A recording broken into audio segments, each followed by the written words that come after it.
Now, ladies and gentlemen, our next bout coming away is in the 135-pound division. Once again, our referee in charge is Chris Tayoni. Introducing first, he'll be fighting out of the red corner. He entered the ring wearing the black trunks with white lettering.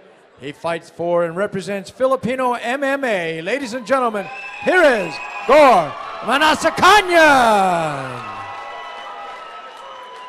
His opponent across the ring, fighting out of the blue corner. He's wearing black trimmed in red, and he represents Extreme Couture. Ladies and gentlemen, introducing Mark Pham. Well, this is going to be an interesting fight. Mark Pham, who trains 8 to 10 hours a day. Is that it? Yeah, is that it? Unbelievable the work. Look at the shape of this guy. And you can see, I mean, look at his body type. He looks like he's very strong. So as I said, cutting down from 155, you can see he's kept a lot of his muscle. He looks like he has a lot more muscle than Mnatsakanyan, but Mnatsakanyan, who is taller, doesn't look like he has a lot longer arms than Pham. So it's going to be interesting to see. Mnatsakanyan from Armenia. He's an Armenian cat going against Pham, who got his little Dion shuffle on before he came into the ring. Both fighters in the black on black, and of course Pham, I would assume he has to be a wrestling type. But right now, I mean, you look at the shorts, those are those Muay Thai shorts, so maybe Muay Thai is his weapon of choice, so to speak. Pham, the 29-year-old, so if he wants to make a statement in this sport and turn pro and make some money, he's got to do it now. I would agree with you. Even though his mentor obviously has to be Randy Couture. He's old as dirt. Of course, I'm joking, but 29 is about that time. You need to go ahead and make it happen, now or never. The Phantom Pham says his favorite part of his sport is the groundwork, so if he gets him down. And you know what? A lot of people that know MMA have grown to appreciate the groundwork as Pham lands a nice little right hook. And folks who don't know a whole lot about MMA don't appreciate the jiu-jitsu and just the technical aspect of it. Mnatsakanyan landed some punches. Wow, Mark Pham with a big lift and throwdown. Yeah, and Pham couldn't wait to go ahead and get that takedown. I mean, it looked like he was kind of biding his time, figuring I could take him down anytime I want. I'll do it now.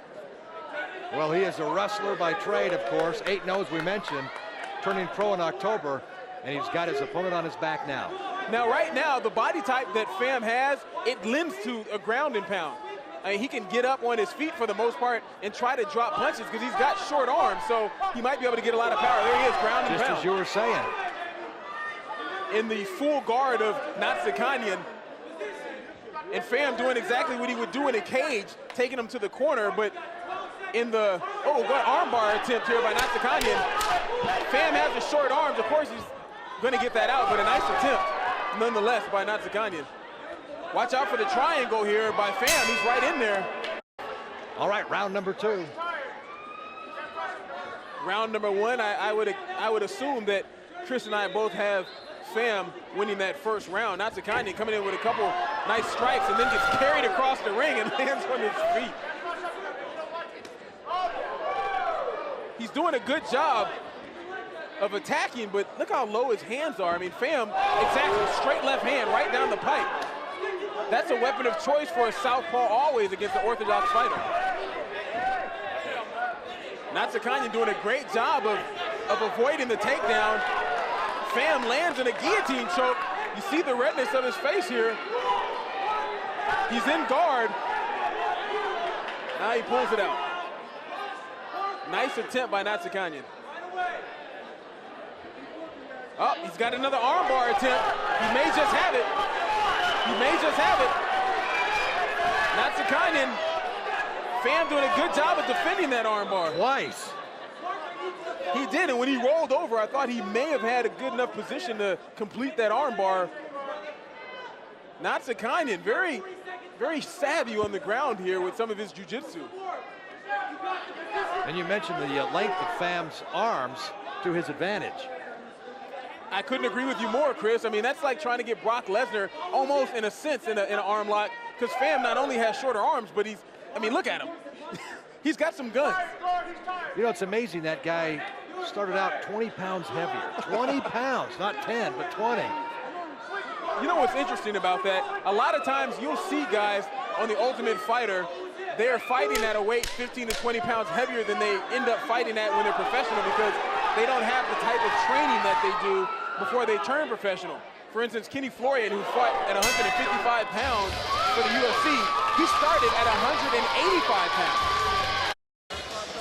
But Pham has a great body type for someone who's fighting at this weight class, and honestly, he could probably do to be at a lesser weight class if possible, just because of his short stature. But it's not like he doesn't have muscle. You know, he's not a portly gentleman. He's got a lot of muscle to his body. So beautiful head kick here. I think that might have rocked Pham. Mnatsakanyan with a good head kick, a nice left hand. Pham looks a little bit dazed, but he's hanging in there. Mnatsakanyan with a great job. Another left. And you see Pham resorting to what he knows. He goes for the takedown because I think he was getting rocked there by Mnatsakanyan. See, that's something that a lot of people would likely agree on. When wrestlers get hurt or they get in trouble, they can always revert back to that wrestling base and take a guy to the ground, a la Brock Lesnar, and just lay on him for a little while. And that's, you know, what Pham can do now because he's got two solid rounds in his belt, under his belt. Pham looking to improve to 9-0 as they work their way into the corner. You can see again, Mnatsakanyan, I don't want to give it away, but I mean, he's going for that arm bar again. You can see he's trying to trap that right arm. Unfortunately, he had nowhere to go because he's in the corner, so he can't use that arm and stretch out.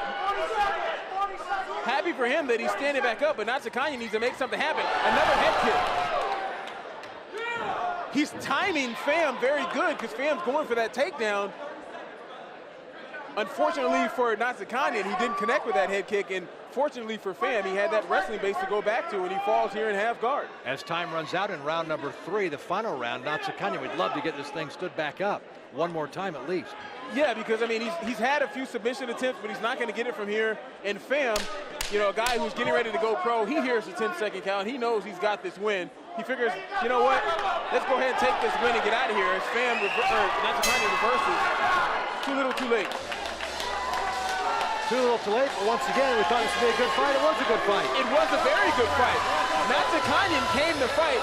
Pham won those 2 rounds, but as you can see, look at the 2 fighters. Who looks fresher right now? Yeah, oh yeah.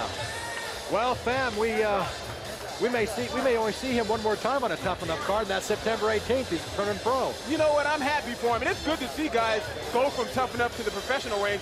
I mean, take a look at some of the action here. Pham leans right down into that head kick and gets rocked. Yeah, you said it startled him right there. You can tell he's a little hurt, and Mnatsakanyan realizes that and comes in, hits him with a baby little right hook there, and then goes for the knee. That doesn't really land, but he would land another right hand here and a little left hand. And Pham figures, hey, you know, I'm in a fight. I'm going to sit there and slug it out with you and not let you know that I'm hurt. Well, it was a fun fight, and we predict your winner being Mark Pham.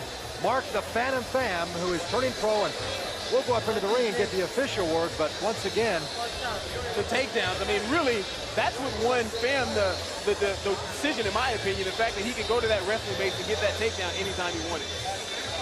All right, so congratulations to these 2 fighters who put on a nice show here at the Mardi Gras Ballroom. And let's go up into the ring for the official announcement on the winner of this fight. Here's Jake Gutierrez. Ladies and gentlemen, after 3 rounds of action in this 135-pound weight division, we go to the scorecards. We have a unanimous decision. The winner in the red corner, Gor Mnatsakanyan. Wow. That is the most stunning. I'm almost thinking, Brian, I have to be honest with you, I'm almost thinking they made a mistake. I said the same thing last week, is that I think that they had the fighters mixed up because wow. If you look at the face of Mnatsakanyan, he doesn't believe he won that fight. No, he doesn't believe that. He's stunned. And the face of Pham is like almost like confusion, like, wait a sec. Hold on. Did I just hear that? I'm actually in the blue corner, y'all. Hey, folks, I'm in the blue corner. I think you meant to say the blue corner. But you know what, though? Look at the way that Pham is actually taking it in stride. He's being a professional. He's giving it up. He's not upset at Mnatsakanyan, but at the same time, I bet you he wishes Mnatsakanyan would say, hey, I didn't win this fight. I think the judges got it wrong. Let's give it up. I am totally stunned as Mark Pham loses his first fight here. Now he falls to 8-1 with a stunning decision from the referees here, from the judges, I should say, here at the Mardi Gras Ballroom. Wow, that's WO